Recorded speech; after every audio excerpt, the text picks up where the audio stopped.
Hello and welcome. This video is for those who want to apply for higher education financing, both the scholarship and the help. Those who have not started the process. And if you have started the process, you can still also watch until some point where you have stopped and you can pick something from there. If you are through with filling and submitting your application, congratulations. Once more, congratulations for being placed in the university or college or TVET institution that you have been placed. The process of applying four major steps. The first step is creation of account. After creation of account, then you are supposed to activate the account, then go to step 2, which is login. After logging in, you are supposed to verify your phone number. After verifying your phone number, you proceed to step 3. Step 3 is the longest, and this is updating the profile, creating or updating the profile. So for new students, this is where you are going to take the longest of your time. Then you proceed to step number 4. Step number 4 is applying for the loan. We are going to go through each step one at a time. We start with the step number 1. Step number 1 is creation of account. Creation of account is very simple, and for continuing students, you continue from the help account. You just continue with the help portal. But for new student, because you don't have an help portal that is existing, you just have to start from scratch, create an account, then proceed with the other steps. What do you need to create an account? All you need is an ID number or your KCSE index number and an email. I hope by now you have an email. So you can create an account through any of these 3 portals. That is help.co.ke. You can use hef.co.ke. You can use universityfund.go.ke. Once you have opened any of those 3 sites, then click on portals. Click on register. You will be prompted to say whether you have an ID or not. You can pick yes or no. Each of them is okay. But again, if you don't have an ID, you cannot apply for the loan. You can only get the scholarship. If you have an ID, click yes. If you don't, click no. If you have an ID, then enter the ID number and then click that you are a Kenyan citizen. At the bottom there, click validate. If you don't have an ID, this is the procedure. Click no when prompted to say whether you have an ID, then go to KCSE validation. Enter your year of KCSE index number, then enter the program code. The program code is in your admission letter. Then click on validate and you will be ushered into the next step. From there, you are supposed to set login details. Setting login details means that you have to enter a valid email address. A valid email address means that an email address that is in use, that you can access and use the link that will be sent to you to activate your account. Then you set password.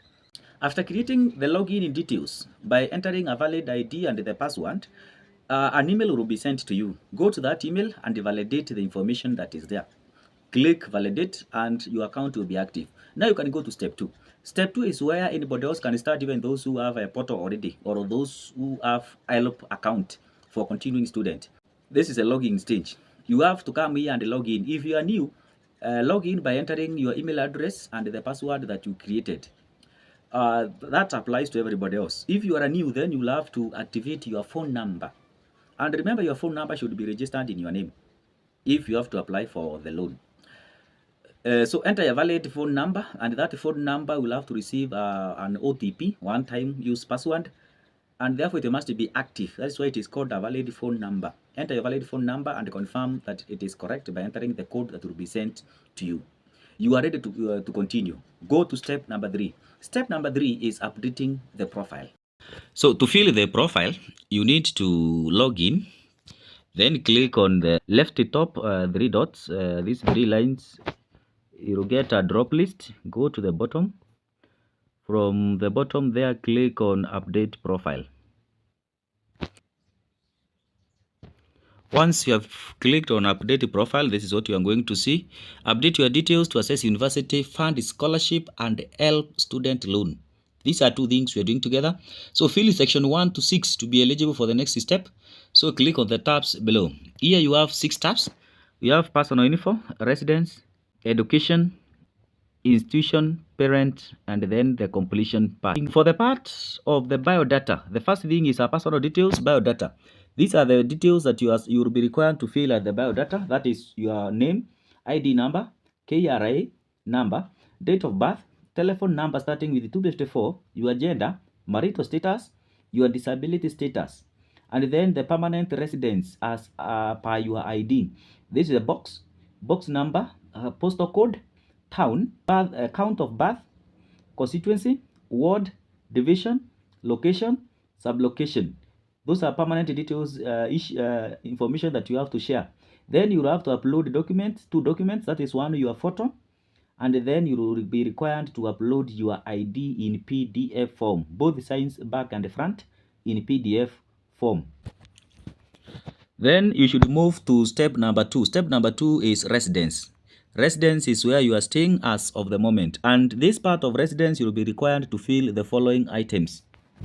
You will be required to name the nearest primary school. You are going to give village or estate where you live, road or street where you live, town where you live, constituency, ward, division, sublocation, and location. You are through to move to step number 3, education. So as part of education, these are the details you are supposed to fill. You are supposed to give the level of education, whether primary or secondary, enter the KCPE or KCSE index number and the year and such. Your details will pop up. Then you can fill the remaining part, that is the name of the institution that you attended and the type of institution that you attended, whether it is a private school or a boarding day, those details, then you will save at the bottom. The fourth item is the institution. This institution is where you are studying at the moment. So as you can see, you are going to give the name of the institution and you can search the name of the institution. You are going to give the mode of study. The mode of study can be online, part-time or full-time. You are going to give the type of course. It will pop up. Then you can give the course and the registration number. From there, what you are required to enter is the year of admission, and the system will calculate the study duration and the year of completion, the expected year of completion according to the type of course that you are doing. You can also enter the current year of study. If you are joining now, it is first year. Last, you can enter now the details of the loan, how much money is required per year in your course, and the amount the family can afford, and therefore the total amount of loan that you are applying.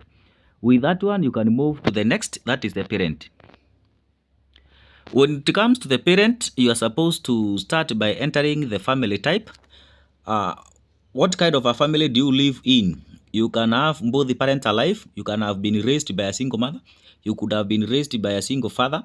You could have a deceased father or a deceased single mother. You could have been raised in a children's home, or you have one deceased parent, or both parents are deceased, that you are an orphan. Indicate the one accordingly. Then you are supposed to drop to the bottom and enter the details of one of the parents, or all the parents, or none, depending on what you choose up there. You can come here, for example, enter the details of the father. You will be required to enter the ID number, first name according to the ID, then the mobile subscriber. We have Safaricom, Airtel, and Telcom, and then the phone number. Remember, they are supposed to validate this phone number by sending a code to them. You are through to move to the last item, which is complete the profile. When you have to come to complete the profile. If the profile is not complete, it will indicate. After all your details have been validated as correct in the profile update or a profile filling, then you go to step 4. Step 4 is applying for the loan. You have to apply for the loan only if you have an ID. If you don't have an ID, you can't apply for the loan, but you'll get the scholarship. This is a process. Step number 1, give consent for the data to be processed. Allow HEF to use your data, to go through your data and place you accordingly. Number 2, accept the terms and conditions of the loan. Number 3, fill the guarantor details. You can use your parent as your guarantors. Number 4, enter the payment details, enter the bank account and the phone number, which will be used to give you the loan. And step number 5, which is the very last stage, is submit. Once you are through with all the above processes, you can now submit your application for consideration. Remember, this will take care of the scholarship and the loan. Thank you.